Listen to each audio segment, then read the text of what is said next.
Our BBC News special on Afghanistan, 100 days since the Taliban swept to power. I'm Yalda Hakim here in Kabul, Afghanistan. We'll have much more coverage throughout the day. Stay with us.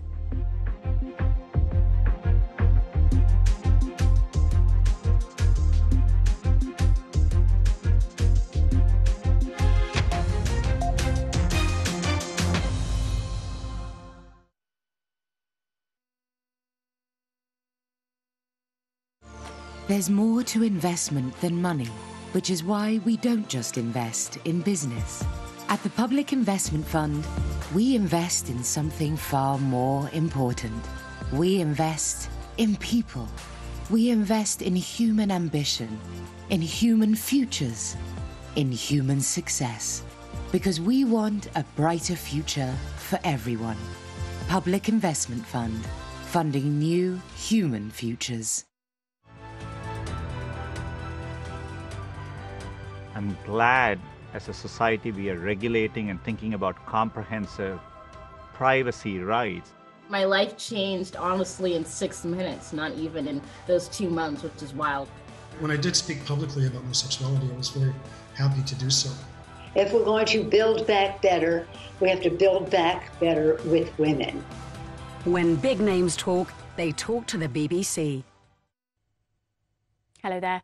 Across Australia, it's been a particularly cold and wet spring, and there's more heavy rain to come in the east. We'll take a look at that in a moment. But first off, to North America, and here's the satellite image. It shows this area of cloud clearing away from the east of Canada. Still brings some very wet and windy weather to the Maritimes. We've also still got a bit of lake effect snow close to the Great Lakes. Meanwhile, warmer weather through the Central Plains and fairly strong gusty winds bring a critical fire danger for some parts of Colorado, towards Wyoming as well. Meanwhile, for South America, heavy rain in the north of the continent, particularly affecting Colombia, Venezuela, parts of Costa Rica and Panama too. Meanwhile, quite warm and dry for the southeast of Brazil. Dry weather continues through central parts of Europe with high pressure holding on, but very stormy conditions in the Mediterranean. Heavy rain for the northeast of Spain, some mountain snow to come here. It could be 20 centimetres over the highest ground. Across Africa then, some showers in the north affecting parts of Morocco and Algeria too. We've also got some scattered showers for eastern parts of South Africa up towards southern Mozambique. Things will be warming up for the next few days in Cape Town too. And across the Middle East then, we've got the Shamal wind blowing in from a northwesterly direction. Could bring a little bit of lifted dust across central parts of Saudi Arabia, and some showery rain and mountain snow pushing across Turkey towards northern parts of the Levant. More heavy rain for flood-affected regions in the south of India, particularly for Tamil Nadu and also towards Andhra Pradesh. Some heavy showers around as well on Wednesday. Drier further north across India. Relatively colder weather pushing in across Japan. We've got breeze coming in from the northwest, bringing some scattered showers to Hokkaido and Honshu. Still relatively cool for eastern China for the likes of Shanghai and Hong Kong, but it will be warming up over the next few days. And here's Australia. You can see all those showers in the east from the Northern Territory stretching down towards Victoria and New South Wales. Could be flooding problems through the second half of this week, but high pressure holds on, keeping things largely dry for both islands of New Zealand. Bye for now. We start at Wimbledon. What's the latest? The headlines keep breaking. Now the cricket. The Tour de France. Tokyo Olympics. Copa America. The French Grand Prix. The debate keeps raging. The passion, the pride. There's so many questions about Roger Federer. Such an incredible achievement. The results keep coming. Oh, what was going through your mind? It was absolutely amazing. My heart rate was up. It's part of the game. We haven't seen anything like this. It's one of a kind. This is Sport Today. For all the latest results, headlines and analysis, Sport Today on BBC World News.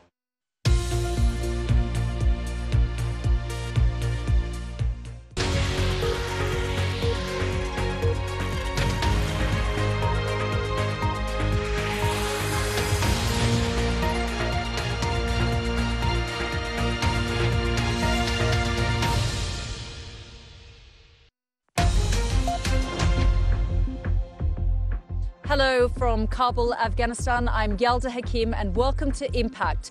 This is 100 days since the Taliban swept to power. How are things going for the people of Afghanistan?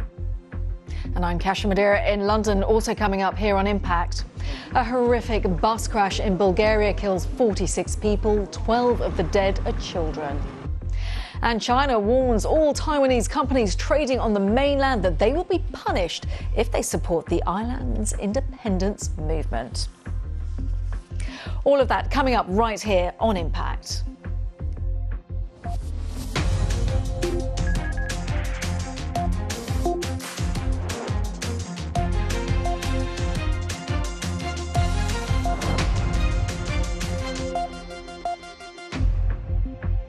Hello and welcome to Impact. I'm Yalda Hakim from Kabul, Afghanistan, where we're doing special coverage throughout the day on 100 days since the Taliban swept to power and the internationally backed government fell, and we saw the Taliban arrive to the gates of the capital. Now, the Taliban forces captured Kabul on the 15th of August, emboldened by the withdrawal of foreign troops. In the 100 days since then, how much has actually changed? Afghanistan's democratically elected government was replaced by an unelected caretaker cabinet made up exclusively of men who are senior Taliban figures. Several of them are on a UN sanctions list aimed at those who pose a threat to international peace. Despite Taliban assurances about access to education, only male students were told to return to secondary schools in September. The Taliban have said they're working on a way of allowing girls to go back to high schools. A month into the Taliban's rule, the UN warned that the country was at risk of universal poverty. The UN's migration chief says 80% of Afghans that they have surveyed from almost 4,000 communities said they had lost their livelihoods. The UN's World Food Programme warned in October that 22.8 million people in Afghanistan could face acute hunger this winter, with 8.7 million already in urgent need of food aid. They say that drought, displacement, the collapse of public services and an economic crisis are pushing the country to the brink. Well, I've been travelling across this country speaking to ordinary Afghans about the situation that they're facing. The United States says this country is marching towards catastrophe. I've been speaking to those Afghans.